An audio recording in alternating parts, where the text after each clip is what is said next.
It's sometimes worth looking at things in a different way. And at the moment, there's a very interesting story about a black hole which is actually giving birth to baby stars. Extraordinary. Extraordinary. If we translate that into politics, that, I suppose, is a little bit like Liz Truss and Kwasi Kwarteng actually having some sort of positive effect. We would hope so. We would hope so. Not in our lifetime and not in my living memory, but we would hope that in some universe their efforts would be of use, and I would certainly hope that they were not ill-intentioned in their stupidity. Black holes can be productive, it seems. And with that in mind, so being slightly pseudo-scientific, it's worth looking at the figures of asylum seekers, because if you listen to the rhetoric going on and being peddled by Suella Braverman, you would think that we are in the middle of a major crisis. Actually, we're not. We're in a self-created crisis called Brexit, and we're in a position where we haven't got in place the agreements with the rest of Europe to take failed refugees back into Europe. That is a big problem, and that is why we have a blockage of people who we want to send back and we can't. That, I think, should be admitted. But if you look at the figures, in 1989, in 1994 or 95, the asylum figure, the people claiming asylum, was about the same as it is now. It has risen since 2020, but it's not risen significantly. And it's certainly not at the levels that it was in the around about the year 2000, just before that. We're in a much better position at this moment. The reason we seem to sense that there is a crisis is because the legal routes for deporting people no longer exist because we've left Europe. And because we didn't bother to get these systems in place. All this talk about getting Brexit done, and we didn't complete the paperwork. We didn't get that done. In the same way, we've got a mountain, a backlog of applications, and as long as those applications are not moving through the system, people are being stuck in hotels in temporary accommodation because they are in limbo. They can't join our society, and we can't get rid of them. We can't deport them because we don't have the legal framework for sending them elsewhere. And this isn't about Rwanda. And this isn't about the other fantasy destinations that Suella Braverman has concocted. It's about the basic routine of sending failed asylum seekers back to where they came from, or back into Europe, to be processed, quote, in a safe country. We can't do it. We can't do it. The moment we left the EU, we lost that mechanism, and we didn't put one in place. It should have been one of our priorities, but it wasn't. Maybe we were distracted. But there is really, I don't think there's any excuse to be bellyaching about something that we have not done. And now, Suella Braverman has found a scapegoat. How convenient is that? A scapegoat. And that is Albanians. Most of the Albanian women who come here get asylum. Most of the children who come here get asylum, and there are good reasons for that. Some men get asylum. Many of them don't. Many of them don't even wait to see out the process. They abscond. And I think it's perfectly reasonable to see many of the men who come over to the UK in small boats as being some sort of economic migrant.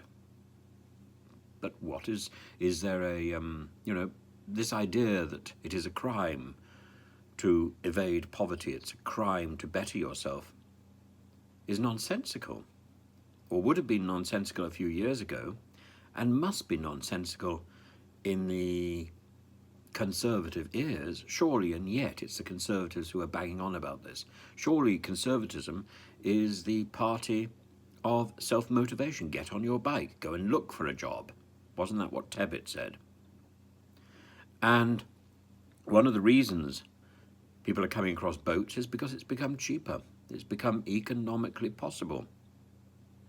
Not the boat bit, but getting across Europe. And so, once again, the solution to the Albanian problem lies in Europe, not on the coast of France. We need to sort out the access that Albanian men have to Europe, not this attack on the coast of France. The expectation that France is going to do something, why it's not in its interests. We've got this upside down.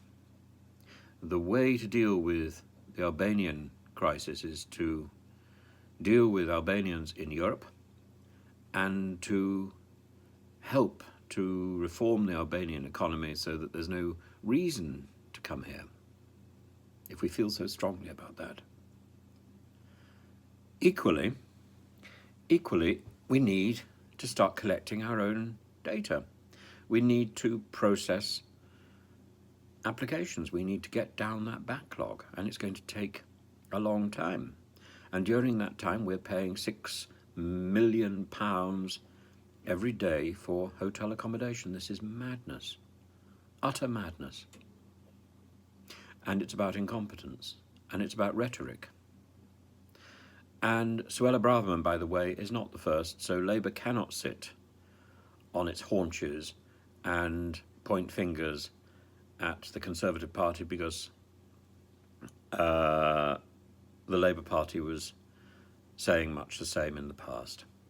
I think the expression that was used in the late 90s was swarm. Not so different. Not so different. And I think that was Mr. Blunkett's expression. But Labour is quite right. The crisis is self-inflicted. And part of the Get Brexit Done campaign should have been to focus on immigration, not the rhetoric of taking control of our borders, but getting the deals done to make our borders safe. And those deals were with Europe, and we didn't do that. And the demonstration of how badly we have negotiated our exit from Europe is daily to be seen in Northern Ireland. The cause of this, I think, must be Lord Frost, the people negotiating, Mrs. May, certainly Boris, but almost without question, David Cameron, who started off well and became arrogant, crowed about the Queen and called a referendum without being prepared. He thought he could win. He was wrong. He was arrogant. That's where the rot began. That's where we should be laying the blame, but now we have to fix the problem. We have to play the hand we've been dealt. And that hand is, as Americans would say, awesome. Awesome. And I don't see it being fixed in the next few years. So we have to factor in, or Rishi Sunak and Mr. Hunt have to factor into the budget this phenomenal waste of money paying hotel fees for migrants, refugees, potential asylum seekers.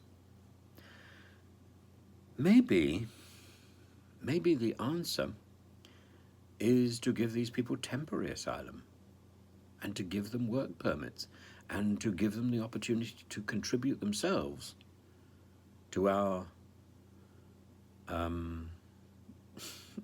coffers, so that they can be paying tax. Maybe that's the solution.